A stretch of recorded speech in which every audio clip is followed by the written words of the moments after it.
Sir अभी जो grave system लागू हुआ है, हमारा मानना ये है कि जब तक हमने गैस पाइप के लिए अप्लाई किया हुआ है कि जब तक हमारे पास कनेक्शन नहीं आता तब तक कम से कम हमें इस बात की छूट दी जाए कि हम जनरेटर चला सकें। कोई भी व्यापारी जनरेटर चला के खुश नहीं है, उसमें कॉस्टिंग बहुत डबल या ट्रिपल पड़ती है।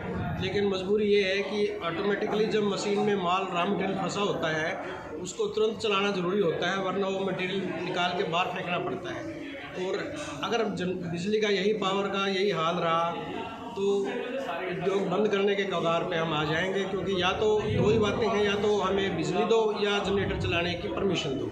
सरकार और अधिकारी तो ये कह रहे हैं कि बिजली सरप्लस है, बिजली 24 घंटे उपलब्ध करवाई जा रही है उद्योगों को। कोई व्यापारी जनरेटर चला के खुश क्यों होगा? कोई डीजल खर्चेगा इतना महंगा, 100 रुपये 90 रुपये का डीजल खर्चेगा, उसको कोई चाव थोड़ी है। लेकिन फिर भी मजबूरी ये है कि हम डीजल खरीदते हैं और जितना बिजली का बिल आता है ही नहीं, बिजली है उतना ही डीजल भी हमें एक्स्ट्रा बाहर से खरीदना पड़ता है। बिजली है नहीं, ये सब झूठे दावे हैं, पूरी बिजली उद्योगों को नहीं है।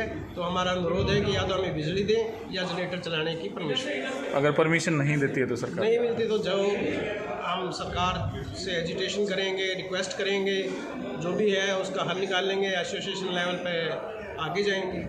नुकसान कितना होगा इसकी वजह से पूरे, अगर बहादुरगढ़ की बात करें? अगर बिजली भी नहीं है और जनरेटर चलाने की परमिशन भी नहीं है तो अनएम्प्लॉयमेंट फैलेगा। इतनी लेबर का हम करेंगे क्या? हम तो जितनी हिसाब से पावर मिल रही है उतनी ही लेबर रखेंगे, फिर उतना ही स्टाफ रखेंगे। अननेसेसरी हम खर्चे क्यों बढ़ाएंगे? तो इससे अनएम्प्लॉयमेंट को भी बढ़ावा मिलेगा, टैक्सेशन को भी फर्क पड़ेगा। ठीक, आपको अभी जैसे आप बैठे थे ही, गैस वाले भी थे, तो अभी जैसे वो कह रहे हैं भी जो भी अप्लाई हुआ है कम से कम 3 महीने उस मीटर को लगेंगे आने में।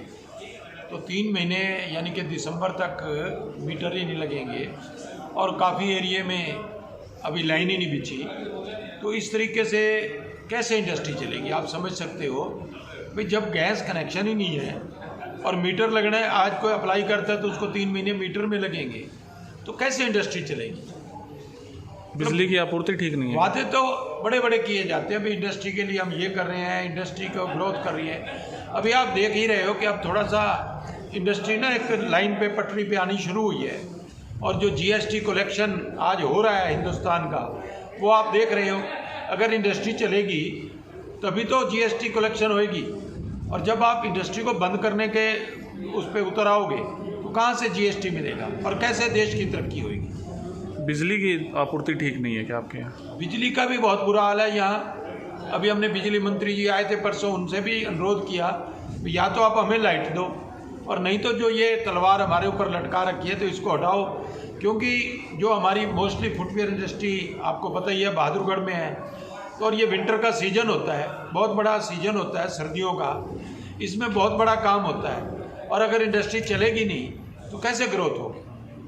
तो आपसे हमारा आपके माध्यम से अनुरोध सरकार से हम करते हैं कि इस समस्या को, और जनरेटर में तो इतना कोई बड़ा पोल्यूशन नहीं होता जिससे कि बहुत बड़ी दिक्कतें हैं, और बहुत बड़े काम इस तरीके के हैं जिनसे पोल्यूशन हो रहा है। पहले आप उसको रोको, इंडस्ट्री को तो कम से कम चलने दो। जनरेटर से कोई इतना पोल्यूशन नहीं होता, कहीं भी नहीं होता। आप इंडस्ट्री बंद करने की भी चेतावनी दे रहे हैं। बंद करने की बात कर रहे हो, और जब लाइट चली जाती है और जनरेटर हम नहीं चला सकते तो एक फैक्ट्री का लाखों रुपए का जो माल, कच्चा माल जो बीच मशीनों में चल रहा होता है वो ख़त्म हो जाता है। तो लाखों रुपए, और कुछ इंडस्ट्री ऐसे है जैसे ही लाइट जाएगी अगर वो जनरेटर नहीं चलाएंगे तो उसकी फैक्ट्री में आग लगने का खतरा होता है। तो इस सारे विषय को पहले सोचना चाहिए भाई क्या क्या दिक्कतें हैं इंडस्ट्री को, कैसे ठीक करने चाहिए। आज हमारी सरकार वायदे तो बहुत बड़े बड़े करती है, लेकिन ये इंडस्ट्री का गला दबाया जा रहा है, और जब किसी का गला दबाया जाएगा वो तंग होके क्या करेगा? या तो खुदकशी करेगा या वह सड़कों पे बैठेगा। तो और क्या इलाज है?